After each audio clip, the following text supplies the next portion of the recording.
I want to talk to you about a very controversial topic. It's controversial because most people don't realize it, but it's actually very simple. Let's start with the premise. How many of you have found people you started life with who seem to be at particular stages in life that you are not at, and it makes you think that you are behind?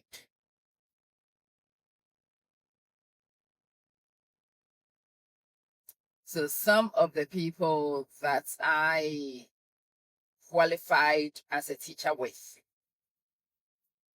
they are not assistant head teachers. They are not deputy head teachers. They are outright head teachers. Have been head teachers, not even just appointed. Some of them are outright head teachers. A lot of them are deputy heads. The occasional ones are assistant heads.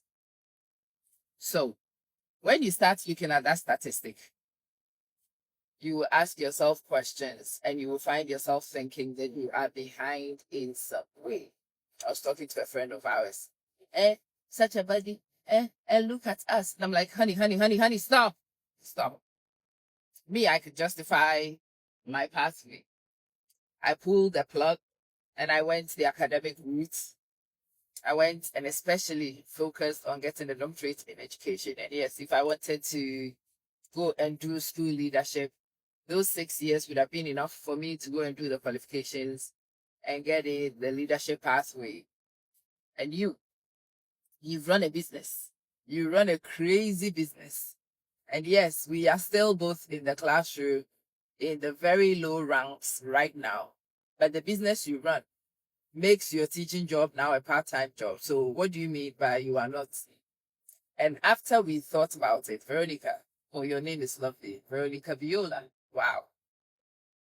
Yeah. Good evening. How you doing? And Alison. Good morning. Lida, how you doing? I said to her, and then after we finished this conversation, we were both in stitches, laughing over the ridiculousness of the notion. And I have ended up having similar conversations with quite a few people over the last few weeks. And that compels me to have this conversation because it sounds like this is a conversation that many people need to have with yourselves and with your groups. You are not behind, love. You are exactly where you are meant to be, Christina. Even the setbacks, they haven't kept you behind where you were supposed to be. If you were supposed to be anywhere else, you will be there. The setbacks are supposed to make you hungry. They are supposed to make you dedicated. They are supposed to make you focused so that you can move forward. That's what the setbacks, the holdbacks, the step backs, and all those things are for. They are supposed to make you hungry. They were supposed to happen to you so that when it is time for your ascent, you are able to leverage those things to fuel your passion to move forward. You are supposed to have passion. And it is these things, the fact that you haven't got to certain stages, that will make you want to strive. By the time my career has got where my career is, if all the things I wanted, if I had still managed to get the doctorate degree and still managed to get to all the places where I envisaged that I could have also been at the same time, what would be the passion that will move me forward to do anything? What will excite me to do Jack? Babaya and Mami Adwa, how you doing? What would incite me to do what right now? But right now in my life, I find myself sitting in a position that is not ideal. There are accolades that I would still want to check off. In fact, at my age, I might be looking to start a career in a new direction not too long from now. And why might I be convinced to start looking at career changes right now? It's because the circumstances prevailing in my lived experience at the moment are non-ideal. And that is motivation It's the whooping of my ass that makes me want to get up and work to build something new in the hope that I might create a new experience for myself.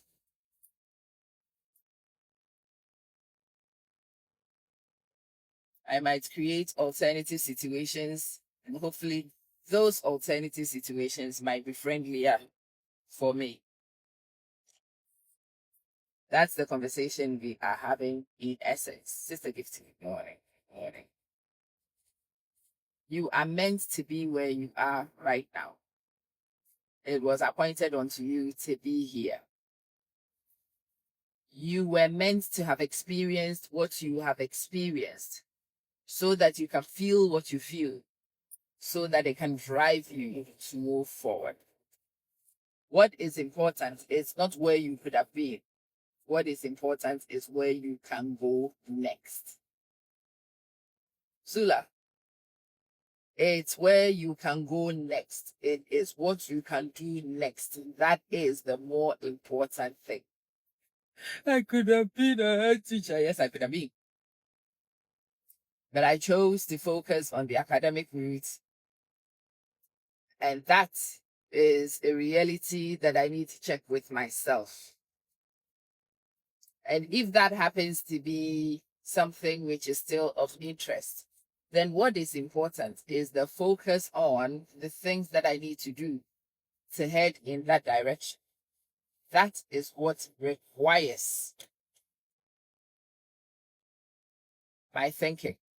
That's where Lafayette, my focus should be located. My effort should be situated there. Very good morning. I hope you are well. It's not about where you could have been. Oh, Gabby, you are very kind. Thank you. Thank you so much. Mr. Doris, good morning. It's not about where you could have been. It's not about what you could have done. It's not about it didn't happen. You didn't do that. You are where you happen to be based on the choices or the situations that presented themselves to you. What is important is not the where you could have been and crying over the milk that was spilled. No. What is important is the tea you can make going forward.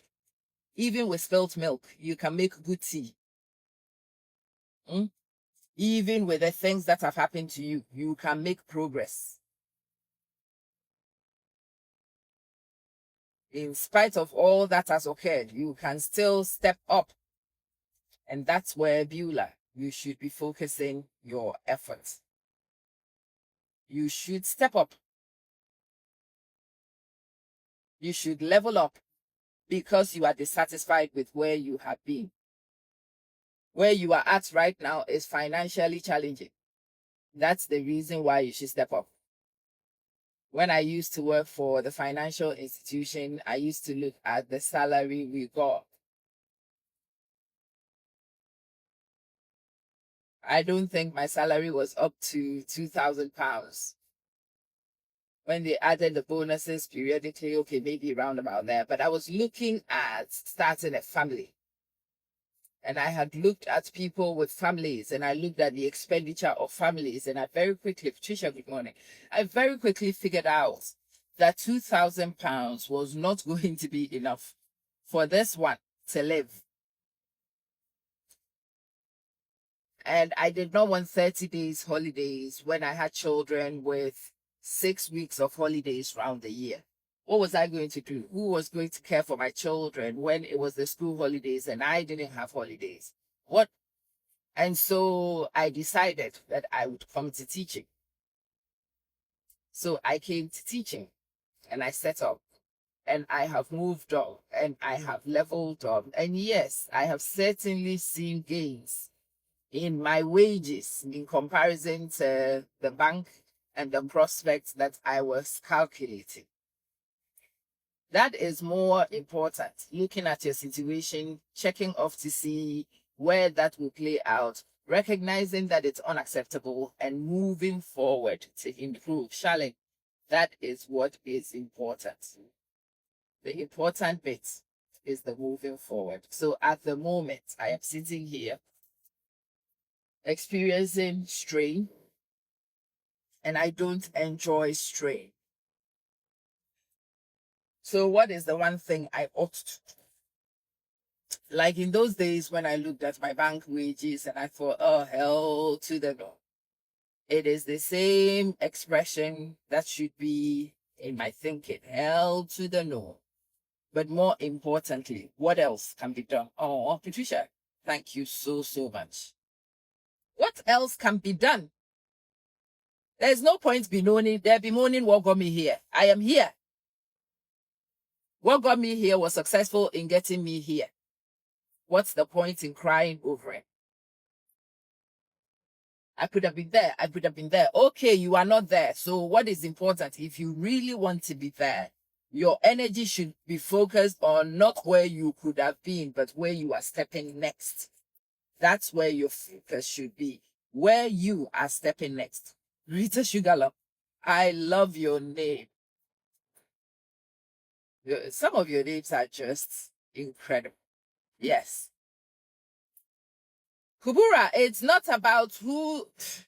Kubura, stop it and focus on where you step next. What is going to be your next step? What are you going to do next? That's the question. Zainab, what is Manson going to do so that Manson does not find myself permanently resident in the situation that I am bemoaning? Like I said, I've changed careers before. And when I changed careers, there was a motivation behind the career change. And considering what my aims were when I went off on that journey, I think I've been pretty successful in achieving the aims that I set out to achieve at that time. And if those aims no longer serve me, I have already taken it off. And so I need new aims. Well, the more important thing is for me to recognize that I need new aims and to start creating them. What's the point in bemoaning, in belittling where I have been, when where I am right now used to be my goals not too long ago? It used to be my goals because it was better than where I was. And right now I have new goals because I am currently where I am and I need to head in better places. That is a much more helpful attitude towards growing. It makes a process which is inevitable less painful.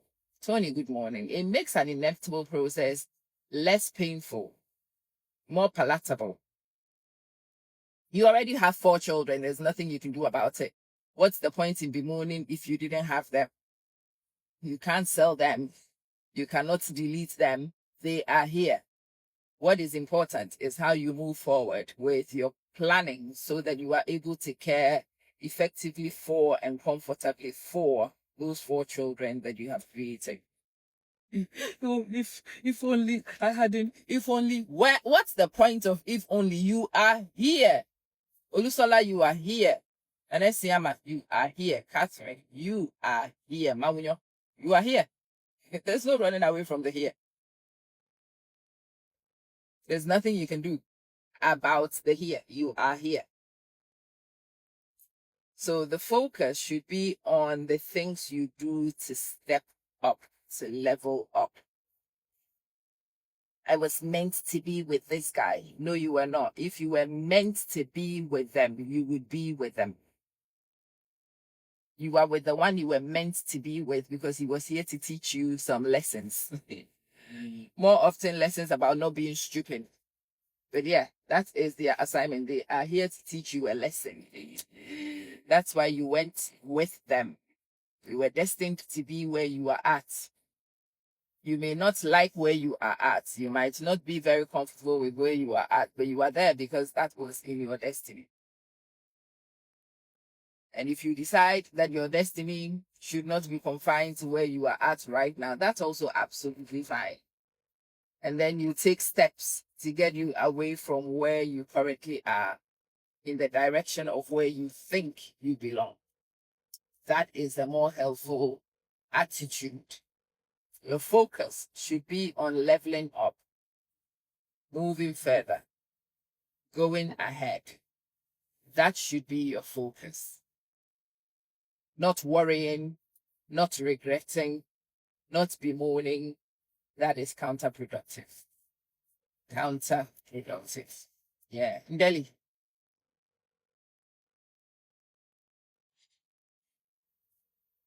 I have been a dweller of the what ifs.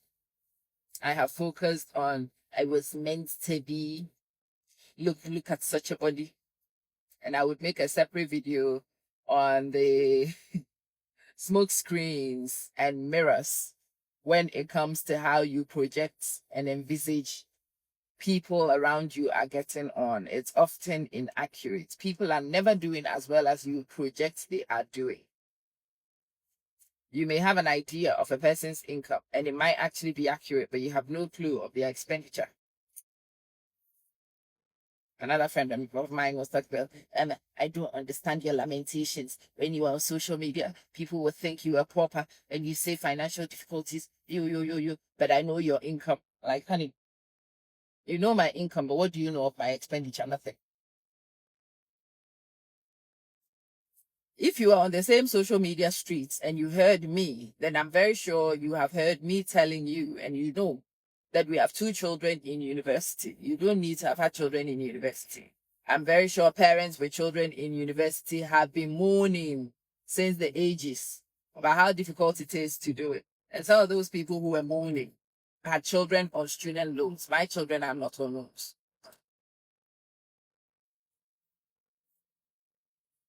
So that is a hike in expenditure. And it is ripping my finances to shreds. It is. That's when she says, oh, wow, I hadn't thought about. Of course, you hadn't thought about it. So a person like that who is evaluating what they think my performance will be will think that I'm performing much better than I actually am. I am not performing half as good as this person is anticipating because it's always behind smoke screens. People have their privacies. People have the situations they are dealing with, and they are the only ones who are private to this information. You do not have access to this information. But then you are busy comparing yourself and your performance to these people.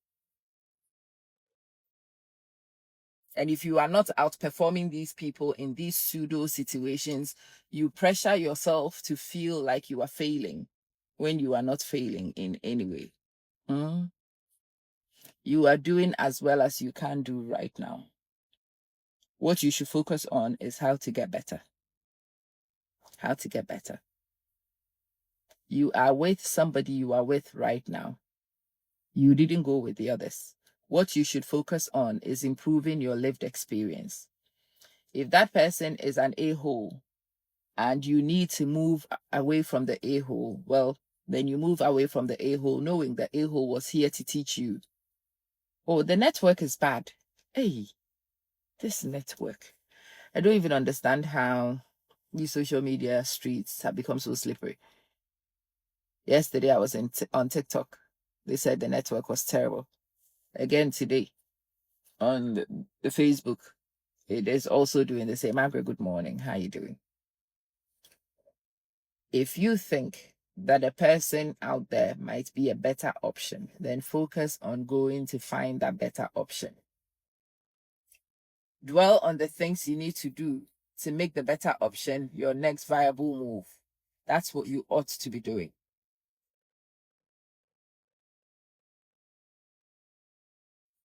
Make your next option viable by the actions you take right now. That is more important than bemoaning the fact that you are where you are at. Because that's where you are at. Crying won't change that.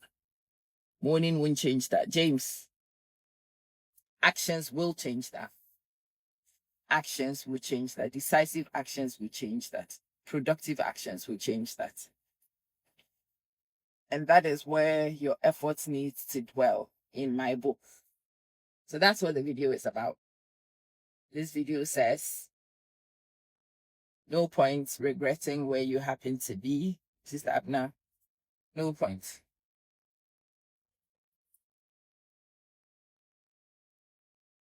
Move forward.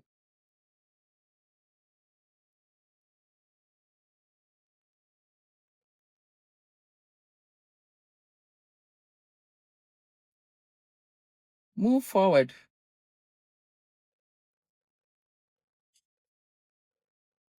Take steps that manage the situations that you are unhappy with. Because you had children, your career is behind. No problem.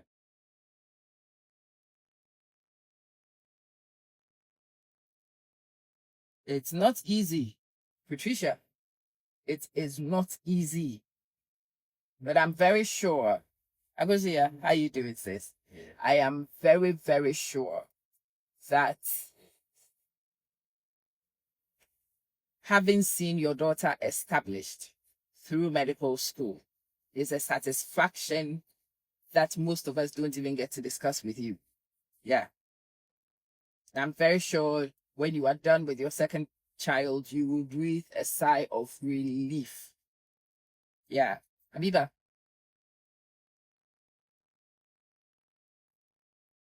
So me, I am living financial ruin at the moment. I have lived life.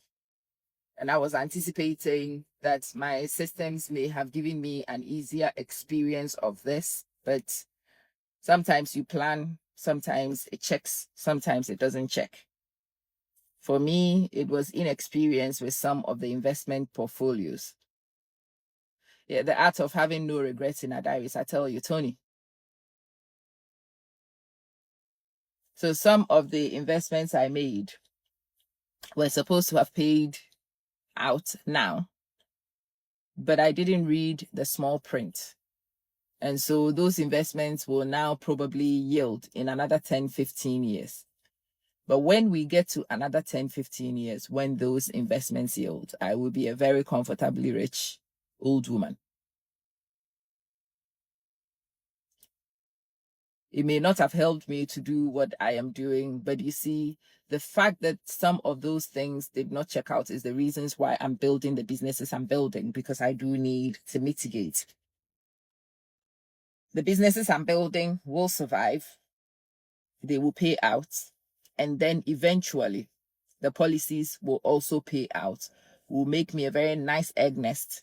I'll be a very comfortable old woman, and I might be able to bestow some of those as inheritances on some young people to change their dynamics. I am the destiny changer. And if you listen, it may not have been in my initial plans originally, but these things will align for me to be a better destiny changer moving forward. No regrets. No point crying. Steps forward. Steps forward. That's the game. Steps forward. Now I happen to be where I am. I need to manage where I am. And then in another 5 years, I will reevaluate the situation I am living and we will readjust. But as for spending any of the time to regret, if only you didn't, there's no second chance to go back and do nothing. So what's the point of the if only? I should have been here. I should. What qualified you to should? Hmm? What qualified you to should? Tell me. By now, look, my friend, it's a very famous Ghanaian song which discusses this. It's by my favorite artist, Kofi Kinata. He was also talking about this. He says, some of your mates are rich. Well, some of your mates are also dead. Are you going to be jealous of all your mates? Or are you going to be selective of the ones you are jealous of? Like I said, some of my mates are head teachers. Some of them are professors. Full on, not even ASO profs. A lot of my friends have moved on. They are directors of this, they are this of that. Yes, that's true. But some of my mates are also broke. We were all in the same classroom. Some are broke. Alum, it's been a long time. I'm broke, but some of my mates are broker than I. And some of our mates are dead. Are we not going to discuss that one also? So forget the sum of our mates. Hey, it could have been so many different outcomes. It may not have just been the positive ones you dwell on. It could have been a whole lot worse too. I suggest that you draw a line and be grateful for where you currently find yourself and what would you do going forward. And in the evaluation, as I was saying, Tony, in the evaluation of how successful others are, you are always going to be positioned to flaw because you do not have the relevant information to make that assessment. The last time I was in Ghana this summer, we've made renovations to the house and we've just moved in. It's an old house. It's not new. It's an old house. We've owned that house almost 20 years. And we've done renovations. In renovating, the people in the area have decided that people who live in that house are rich. I was walking behind a couple of girls when we stepped into our street. And me, when I'm in Ghana, you know my deviant behavior. I don't even wear my own slippers. I wear my husband's slippers. So I was in my husband's slippers. I hadn't had a shower. My hair was a mess. I was in my natural element and I was having a whale of a time behind the girls. And I heard them talking. One was on the phone to somebody else. They were telling the person that they are coming. Oh, we are almost there. Don't worry. We are 3 doors from the rich people house. And when they said that, it just slapped me. I'm like, is my house the rich people house? Am I the rich people these people think? Anyway, I am here to give them a good exercise of this. So I walked past them a little faster. And so they came behind me. And when I got to the house, I opened the gate with my tattered self walking in. And as the girls walked past, you could hear one of the, is that the rich man's wife?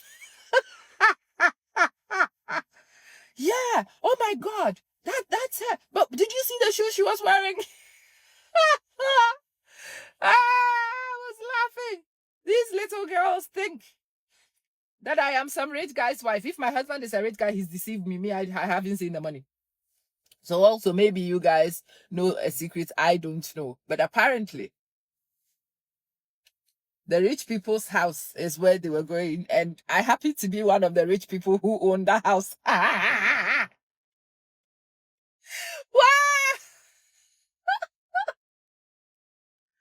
Isn't it preposterous and sad at the same time when somebody mistakenly does a calculation like that? Yes, according to those girls who were walking past, there's some of the people who have no idea what goes on in life.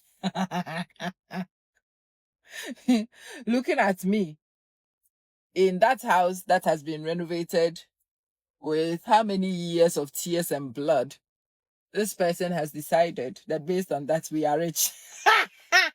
Tony, they are at the rich people house. If they will see my bank account at the moment, they will recommend the police arrest me immediately. You hear me, Chantal?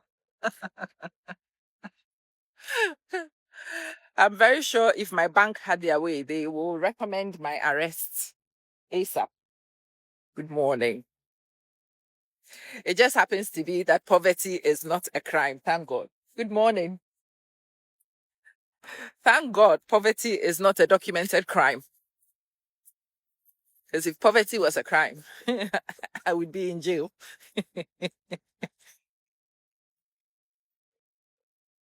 But in the heart of me experiencing my poverty, there are people who are looking at the state of a refurbishment on a house and determining my financial standing in great error. In great error. Dublo. They are estimating my wealth totally inaccurately based on information that is not whole. Information that has significant gaps. Yes. That's how we evaluate other people's lives. And that's how we create pressure for ourselves. That's how we manage to tell ourselves we are behind. Because we are using a glossed up version of where we think people are. It's silly. It doesn't serve a purpose. So cut it out. I've arrived at work, so I'm going to go and sleep. When I'm done, we shall continue. Okay?